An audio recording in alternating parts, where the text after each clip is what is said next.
ರಾಮೇಶ್ವರಕ್ಕೆ ಹೋದರೂ ಶನೇಶ್ವರ ಬಿಡಲಿಲ್ಲ. ಯಾರೋ ಒಬ್ಬರು ಮಾತನಾಡುತ್ತಾ ಈ ಗಾದೆ ಹೇಳಿದಾಗ ನಮಗೆ ಕಿವಿ ನೆಟ್ಟಗಾಗಿ ಆ ಬಗ್ಗೆ ವಿವರಣೆ ಕೇಳಿದಾಗ ಆಗ ಆ ಹಿರಿಯರು ಒಂದು ಘಟನೆಯನ್ನು ನಮ್ಮ ಮುಂದೆ ವಿಸ್ತರಿಸಿದರು.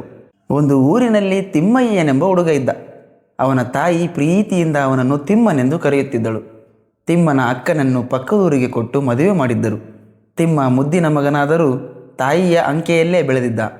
ತಿಮ್ಮನ ತಾಯಿ ತಿಮ್ಮ ಹೊಲಕ್ಕೆ ಹೋಗುವ ವೇಳೆಗೆ ರಾಗಿ ಮುದ್ದೆ ಮಾಡಿ ಊಟಕ್ಕೆ ಇಟ್ಟು ಮಧ್ಯಾಹ್ನಕ್ಕೂ ರಾಗಿ ಮುದ್ದೆಯನ್ನೇ ಬುತ್ತಿ ಕಟ್ಟಿ ಕೊಡುತ್ತಿದ್ದಳು. ರಾತ್ರಿಯ ಊಟಕ್ಕೂ ಸಹ ಯಾವಾಗಲೂ ರಾಗಿ ಮುದ್ದೆಯೇ ಇರುತ್ತಿತ್ತು. ಒಂದು ಸಲ ತಿಮ್ಮನಿಗೆ ಊಟದಲ್ಲಿ ಬೇಸರ ಬಂದು ದಿನವೂ ಈ ರಾಗಿ ಮುದ್ದೆ ತಿಂದು ತಿಂದು ನನಗಂತೂ ಸಾಕಾಯಿತು. ಅಮ್ಮನಿಗೆ ಇದನ್ನು ಬಿಟ್ಟರೆ ಮತ್ತೇನು ಮಾಡಲು ಬರುವುದಿಲ್ಲವೇ? ಇರಲಿ, ಇದಕ್ಕೊಂದು ಉಪಾಯ ಮಾಡುತ್ತೇನೆ ಎಂದ. ಅದೊಂದು ದಿನ, ಅಮ್ಮ, ನಾನು ಇವತ್ತು ಅಕ್ಕ ಭಾವನನ್ನು ನೋಡಿಕೊಂಡು ಬರ್ತೇನೆ, ದಾರಿಗೆ ಬುತ್ತಿ ಮಾಡಿಕೊಡು ಎಂದ. ಸರಿ ಮಗು, ಹೋಗಿ ಬಾ ಎಂದು ಆಕೆ ಬುತ್ತಿ ಸಿದ್ಧ ಮಾಡಿದಳು. ತಿಮ್ಮನಿಗೆ ಕನಸು, ಬುತ್ತಿಯಲ್ಲಿ ಇಂದು ಬೇರೇನಾದರೂ ತಿಂಡಿ ಇರಬಹುದೆಂದು. ತಿಮ್ಮ ಪಟ್ಟಾಗಿ ರಾಗಿ ಮುದ್ದೆ ಉಂಡು ಪ್ರಯಾಣ ಬೆಳೆಸಿದ. ಸೂರ್ಯ ನೆತ್ತಿಗೇರುವಷ್ಟರಲ್ಲಿ ಒಂದು ಮರದ ಕೆಳಗೆ ಊಟಕ್ಕೆ ಕುಳಿತಾಗ ಬುತ್ತಿಯಲ್ಲಿದ್ದಿದ್ದು ರಾಗಿ ರೊಟ್ಟಿ. ಅಯ್ಯೋ, ಮುದ್ದೆ ಬದಲು ಅಮ್ಮ ರಾಗಿ ರೊಟ್ಟಿ ಕಟ್ಟಿದ್ದಾಳೆ ಅಷ್ಟೆ ಎಂದು ಗೊಣಗುತ್ತಲೇ ತಿಂದು ಮುಗಿಸಿ, ಅಕ್ಕನ ಮನೆಯಲ್ಲಾದರೂ ನನಗೆ ಭರ್ಜರಿ ಔತಣ ಕಾದಿರುತ್ತದೆ ಎಂದು ಆಸೆಯಿಂದ ಪ್ರಯಾಣ ಮುಂದುವರಿಸಿದ.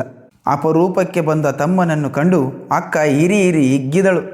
ಭಾವ ಪ್ರೀತಿಯಿಂದ ಮಾತನಾಡಿದ. ಆ ರಾತ್ರಿಯ ಔತಣದ ಊಟವೂ ಏರ್ಪಾಟಾಯಿತು.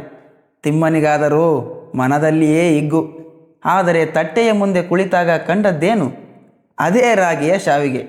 ತಿಮ್ಮನ ಮನಸ್ಸಿಗೆ ಹೇಗೇಗೋ ಆಯಿತು, ಮಾತನಾಡುವಂತಿಲ್ಲ.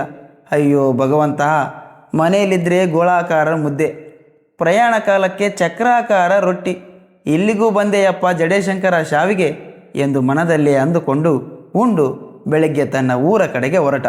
ನೋಡಿದರ ಸ್ನೇಹಿತರೆ, ಕನ್ನಡಿಯ ಗಂಟಿಗಿಂತ ಕೈಲಿರುವ ದಂಟೆ ಲೇಸು ಅಲ್ಲವೇ?